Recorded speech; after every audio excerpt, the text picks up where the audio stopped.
Buenos días, profesor.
Buenos días con todos. Ya vamos a iniciar la sesión de clase. Ya pues, parece que se han conectado todos los compañeros. Atención a la lista.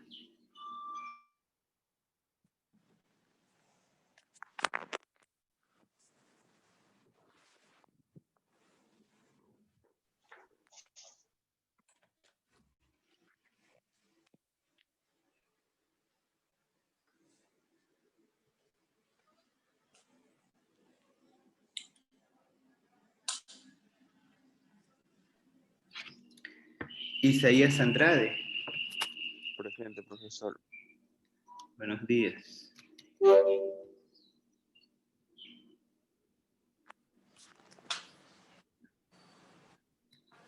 Daniela Angulo. Presente. Buenos días. Diana Aragundi.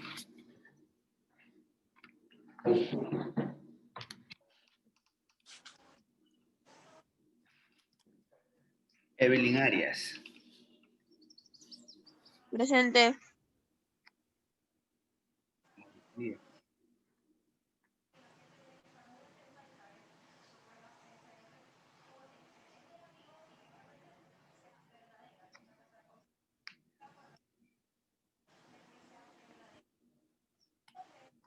Rosa Brito.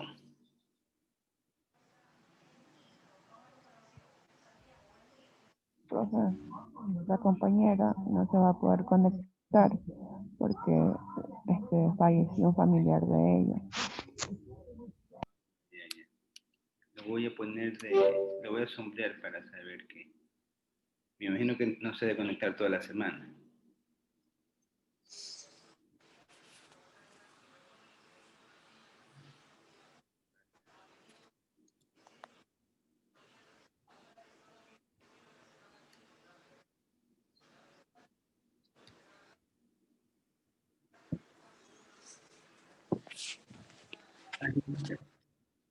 Presente. Buenos días. Mercedes. Buenos días. Mercedes Cuello.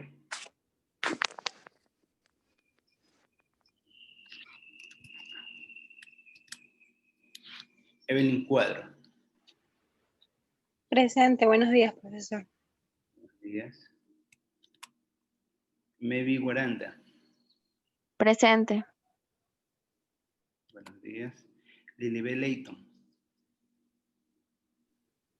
Profe, si está la compañera, no le vale el micrófono. Lilibet Está Leighton. escribiendo en el chat. Sí, ya vi el mensaje. Gracias. Jorman Limones. Presente. Buenos días.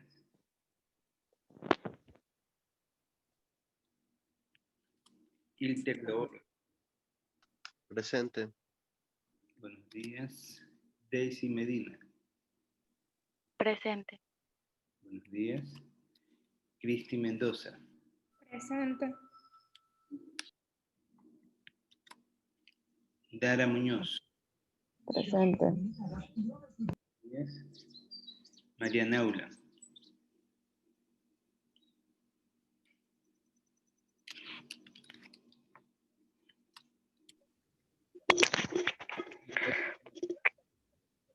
Presente.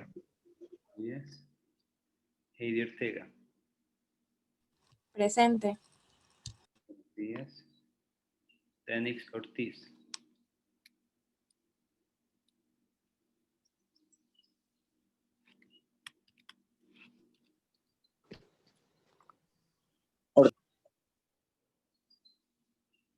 Dayana Párraga. Presente.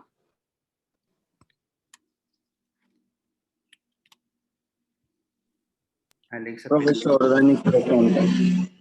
Danix Ortiz. Dani. Sí. Listo. Alexa Perea. Presente. Buenos días. Buenos días. Rivera. Presente.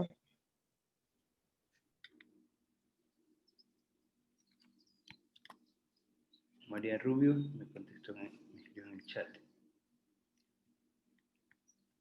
Leslie Sánchez. Presente. Buenos días.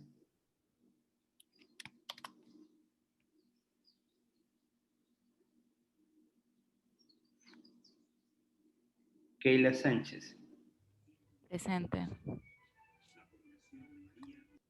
Alex Tubay. Presente. Nayeli Valdés.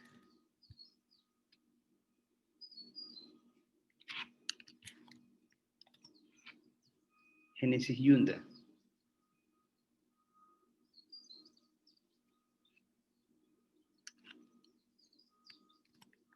Y Wilson Castillo. Presente, profesor. Listo. Ya. Entonces, borrar esto. Vamos a continuar con el contenido de la clase del día de hoy.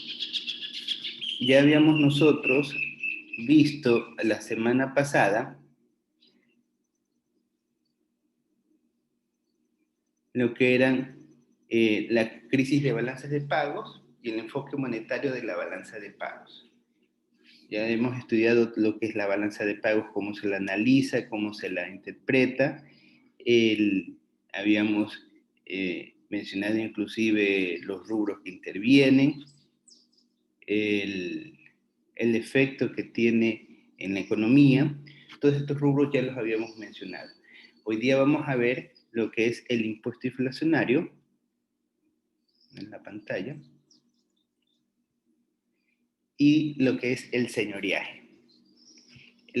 Vamos a aprender, el objetivo para esta clase es aprender a reconocer las diferencias entre el impuesto inflacionario y el señoriaje. O sea, vamos a ver qué es esto del impuesto inflacionario y qué es esto del señoriaje. ¿Algunos de ustedes saben qué es impuesto?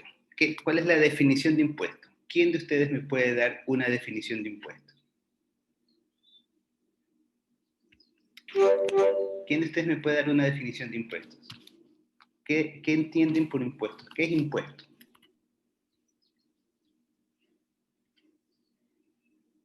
A ver, Daniel. Obligaciones con el Estado. Obligaciones.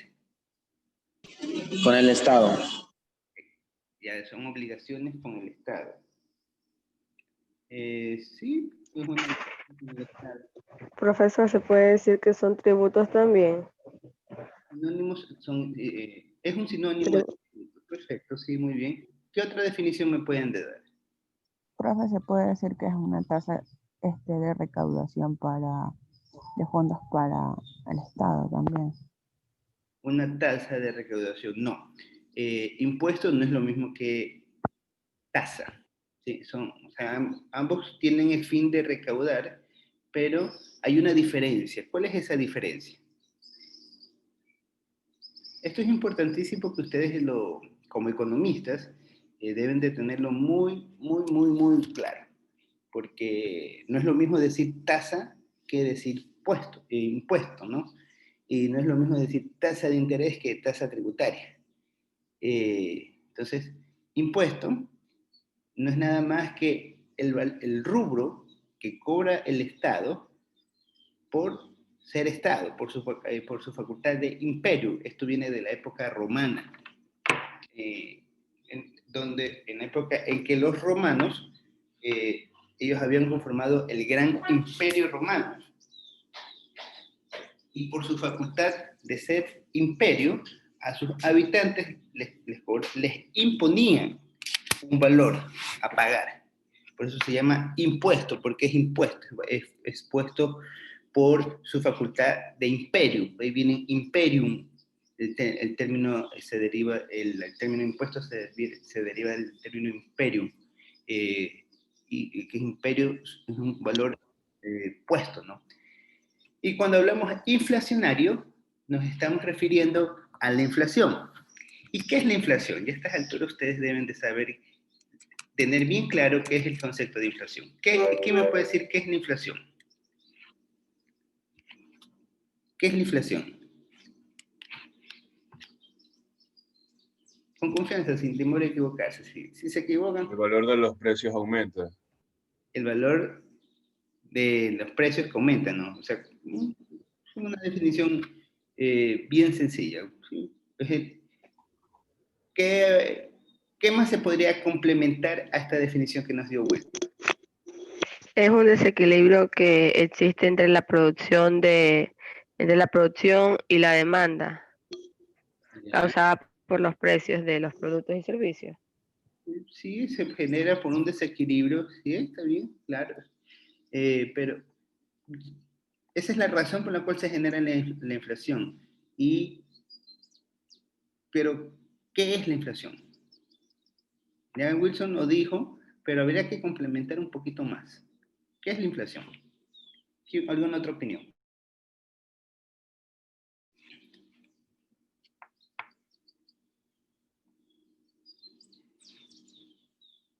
¿Qué es la inflación? Una caída del poder adquisitivo, profesor. Caída, esa es una consecuencia de la inflación. Se pierde el poder adquisitivo. ¿Ya? ¿Qué más? ¿Alguna otra idea de lo que es la inflación? Es una medida económica que indica el crecimiento de los precios. Ya, indica el crecimiento de los precios, sí, pero no es una medida económica. Es un instrumento de medición económica, podría ser. ¿Ya? ¿Alguna otra idea? Miren que estos temas que estamos viendo son muy básicos, hay que dominarlos muy bien. Es el aumento sostenido generalizado de precios y bienes y servicios. Perfecto. Es el aumento sostenido y generalizado de los bienes y servicios a través del tiempo. Esa es la definición de impuesto. ¿Sí? Vemos cómo van aumentando su valor entre un periodo y otro periodo los precios. Y se mide a través, en este caso, de la canasta básica. Nosotros tenemos un componente de canasta básica en donde calculamos cuáles son los precios promedios de estos elementos. Por ejemplo, tenemos lo que son los alimentos, ahí tenemos todos los tipos de alimentos que son considerados básicos, ¿no? Tenemos, por ejemplo, servicios de agua, servicios de luz, tenemos vestimenta de tipo básico, de tipo formal, tenemos, qué sé yo, algunos tipos de enseres, en fin. No entran, por ejemplo, los vehículos de lujo, eso no entra para el cálculo del impuesto. Si ustedes van a comprar cierto tipo de bebidas alcohólicas, eso no ingresa. Entonces, hay ciertos elementos que no son considerados dentro de la canasta básica, entonces esos no son utilizados para lo que es el cálculo de la inflación. Entonces eso también hay que tener muy, muy en cuenta cuando nosotros nos referimos al tema de inflación, y hay que conocer cómo es que hacen las economías, no los gobiernos, sino las economías en particular, para calcular su inflación, ¿no? Es importante saber esto. Y la inflación, entonces, ¿qué es la inflación? Es el incremento sostenido de los precios a través del tiempo. Y el impuesto es el valor que se impone directamente que impone directamente el Estado con el objeto de recaudar y financiar su presupuesto. Entonces, al momento de que unimos estos dos conceptos, vamos a tener el impuesto inflacionario. Entonces, ¿qué vendría a ser el impuesto inflacionario? Esto antes de empezar a ver la definición. ¿Quién puede relacionar estas dos definiciones? Impuesto inflacionario.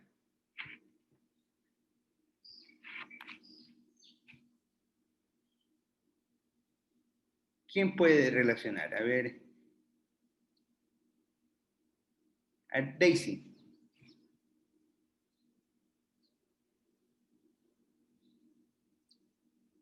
Daisy Medina. ¿Qué me puedes...? Ah, no, no tienes audio. Nayeli Valdés. ¿Qué nos puedes decir tú acerca de lo que tú interpretes?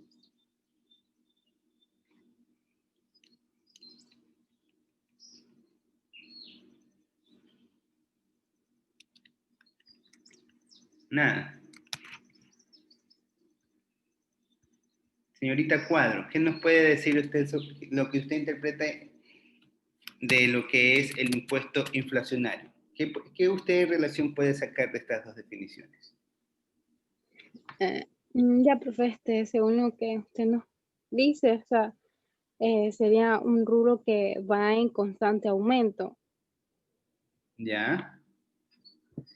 Un rubro que va en constante aumento. Bueno, vamos a ver qué consiste esto. Muchas veces cuando ustedes tengan que sacar una definición, el tema nos dice mucho. Vamos a ver cómo un valor, como un impuesto se relaciona a través de la inflación. Es lo que vamos a ver. Y el señoriaje, vamos a ver que está relacionado a lo que es el uso del tipo de cambio. Entonces vamos a relacionar básicamente los conceptos de impuesto, inflación y tipo de cambio. Y vamos a ver cómo el gobierno o cómo los gobiernos van a obtener financiamiento o pueden llegar a obtener financiamiento a través de estos rubros. Y cómo estos rubros generan inflación y muchas veces generan el financiamiento con inflación y sacrificando tipos de cambio. Eso es lo que vamos a aprender en esta unidad. Por eso se llama el impuesto inflacionario y el tipo de cambio. Así que empezábamos con la definición del impuesto inflacionario y un poco lo del señoriaje. Un poco para que tengan idea, el señoriaje no es nada más que el valor que cobra un Estado o que percibe el Estado, o la ganancia o la utilidad que recibe el Estado por la ganancia de valor de su moneda. ¿Sí? Eso se llama el señoriaje. Es un rubro que un Estado obtiene, es un beneficio que obtiene un Estado porque su moneda está ganando de valor. Ahora tenemos el caso de un financiamiento inflacionario puro.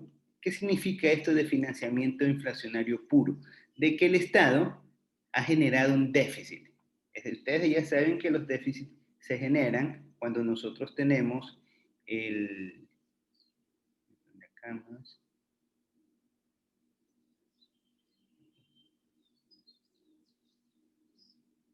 acá. Entonces, nosotros sabemos que el déficit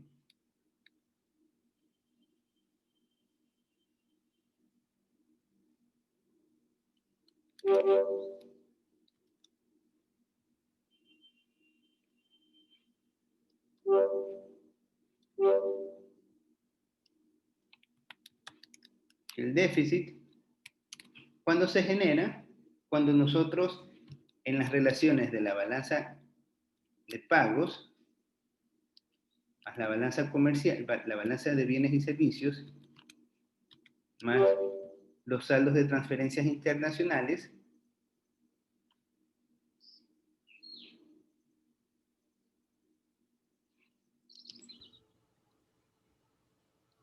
cuando todos estos efectos dan negativo. La interacción entre los tres efectos dan negativo. ¿Y qué es lo que tiene que...? Esto se conoce como el saldo de la cuenta corriente. Eso ya habíamos aprendido en la sesión anterior. Ahora, cuando esto es negativo, el saldo de la cuenta corriente es negativo, el Estado tiene que financiarse.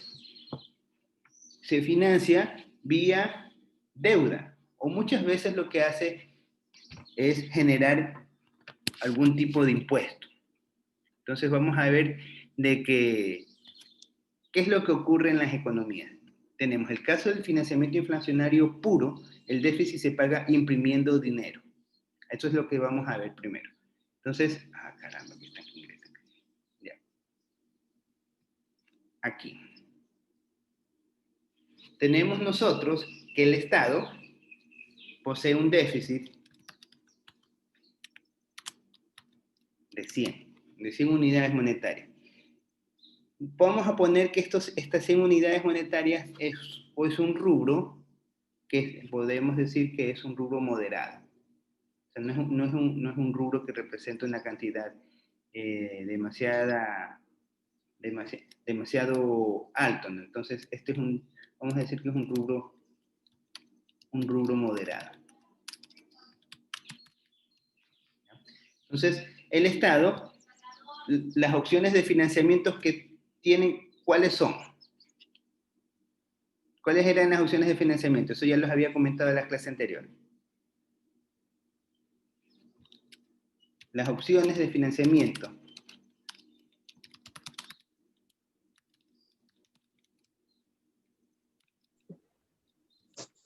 ¿Cuáles eran? ¿Cuáles eran las opciones? Las reservas. ¿Cómo se puede financiar el Estado? ¿De qué manera? Las reservas internacionales. Uno, haciendo uso de las reservas internacionales. A través de la... Ya, entonces aquí, eso es cuando tenemos los tipos de cambio flexibles. Sí, es aplicable, entonces la vamos a poner. Esa es la opción 1, uso de reservas. La otra opción era pedir prestado, ¿no? Pedir prestado. Pedir. Aquí 2. Pedir prestado. Aquí nomás puede pedir prestado. Puede pedir prestado a los gobiernos, puede pedir prestado a la nación. Entonces tenemos para pedir prestado que puede tener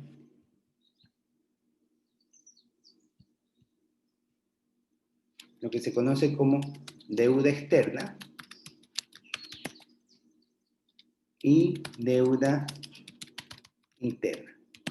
Entonces, estas son las opciones de financiamiento. Pero también tiene otra tercera opción de financiamiento, que ya también algo la hemos conversado, que es emisión de moneda. Eso es para los casos de los países que poseen moneda propia.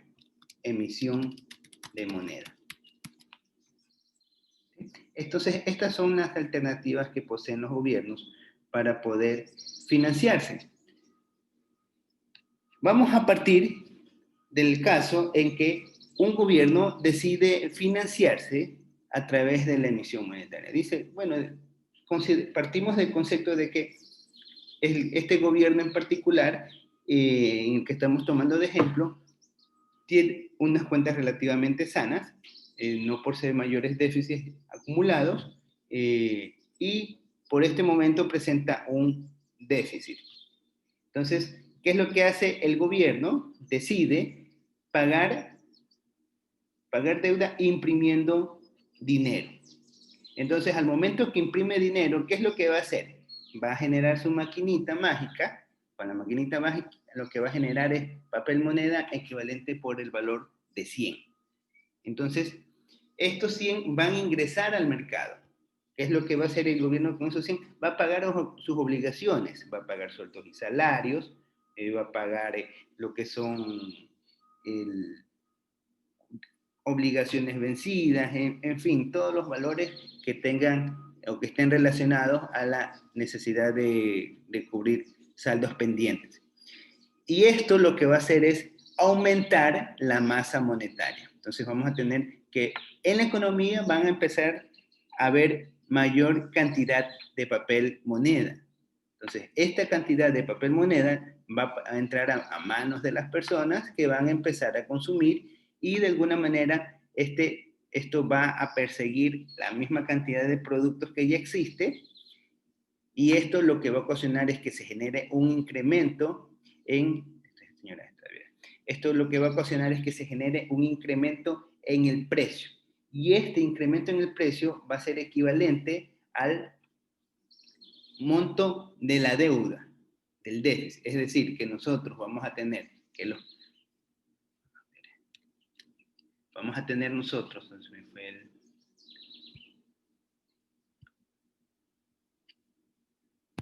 y puse la pizarra. Nosotros vamos a tener,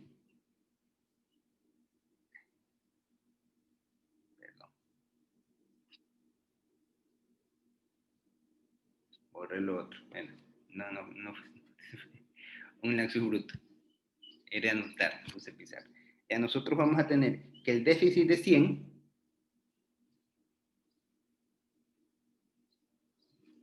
el déficit que era de 100, ahora va a ser equivalente a un aumento de la masa monetaria, es decir, vamos a aumentar en 100 a M, vamos a aumentar a la masa monetaria vigente.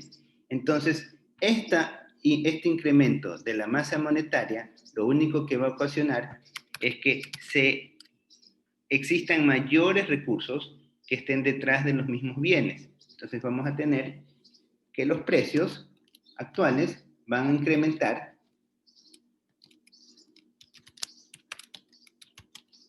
en promedio a un nivel de 100 unidades que están persiguiendo el aumento de la masa monetaria. Entonces nosotros vamos a tener que el nuevo precio se va a ajustar exactamente al nivel de la inflación. Esto siempre y cuando nosotros tengamos que las perspectivas de devaluación sean moderadas, ¿no? Porque muy distinto es que tengamos un gobierno o una economía en el cual ya se vienen acumulando déficit tras déficit tras déficit y las perspectivas de los ciudadanos comiencen a verse generadas o verse afectadas de que algo está pasando y comienza a aumentar la velocidad de dinero a una tasa muy superior. Entonces, estos efectos son importantes de tenerlos en cuenta. Entonces, para el caso del financiamiento inflacionario puro, nos referimos de que cuando un gobierno,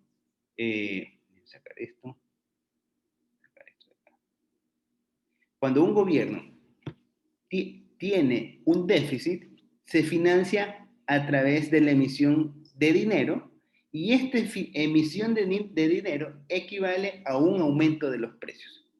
A eso se refiere el impuesto inflacionario. Un financiamiento a través de emisión de dinero que equivale a un aumento de los precios. Y esto se conoce como el impuesto inflacionario.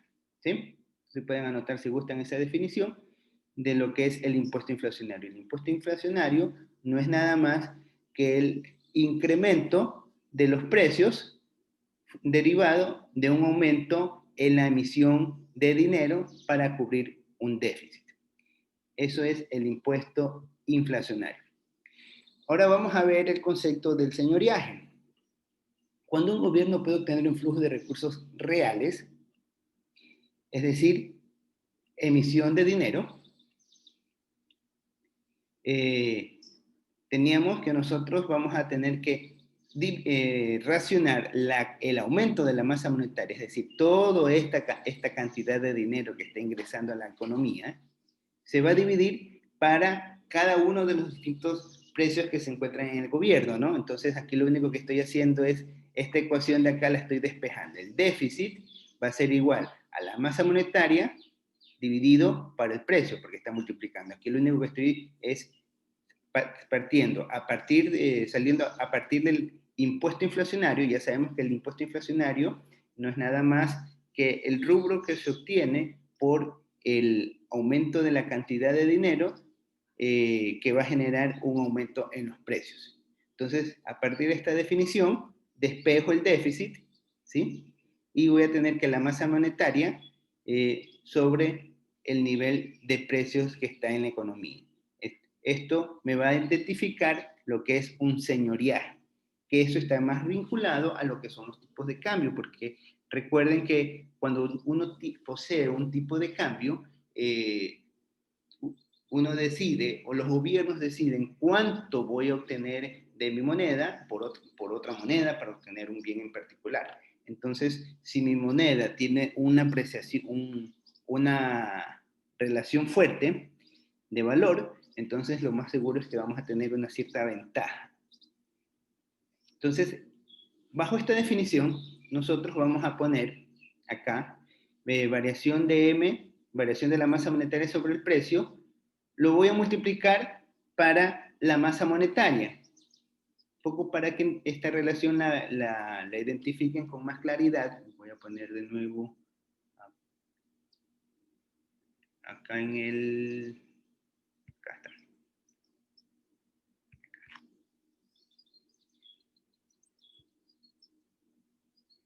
está. Ustedes saben que M es igual a que pongamos M dividido para M, ¿no?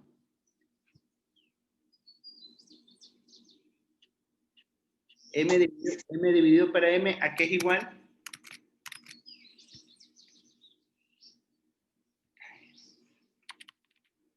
Acá. 1, ustedes saben que 1 multiplicado por 1, ingresen y salen, ya. 1 por 1 es igual a 1, ¿no? ¿No es cierto? Entonces, si yo multiplico a esta variación de M por P, lo multiplico por 1, es decir, voy a poner variación de M dividido para P. Si lo multiplico por 1, vamos a tener que es el mismo resultado, ¿no es cierto? Va a ser variación de M que divide a P. No pasa nada, ¿no? Ahora, ¿qué sucede si yo voy a decir de que 1 es igual a M dividido sobre M?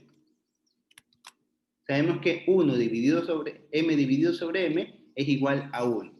Entonces, si multiplico esta expresión, M sobre M, que es la masa monetaria sobre la masa monetaria, a la función de señoreaje, vamos a tener que nos da exactamente el mismo resultado. Entonces, lo que hago es multiplicar a variación de M dividido para el precio, lo multiplico para M sobre M. ¿Sí? Y esto lo reordeno. Y al momento de reordenarlo, vamos a tener que es igual a la variación de M que divide a M y que multiplica a M sobre el precio. ¿Sí? Aquí lo único que hemos hecho es simplemente incorporar a la función del señoriaje el efecto de la masa monetaria. Que no, como estamos afectando tanto al numerador como al denominador de la ecuación, no pasa nada. Entonces, en términos económicos, lo que estamos midiendo es el nivel del señoreaje sobre la masa monetaria. ¿Sí? Entonces, como estamos midiendo tanto en el crecimiento de la masa monetaria como en los precios, entonces no pasa nada.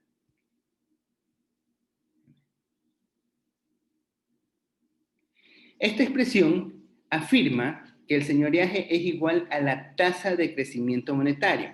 Ustedes pueden ver. Es variación de M sobre M, esto es la tasa de crecimiento monetario. ¿Cuánto crece el valor de la cantidad de dinero que existe? ¿No? Porque es la variación de dinero sobre M, esto es el equivalente a la primera derivada de una forma funcional. Multiplicada por los saldos monetarios reales. Esta es la función de cuánto dinero hay en la economía. ¿sí?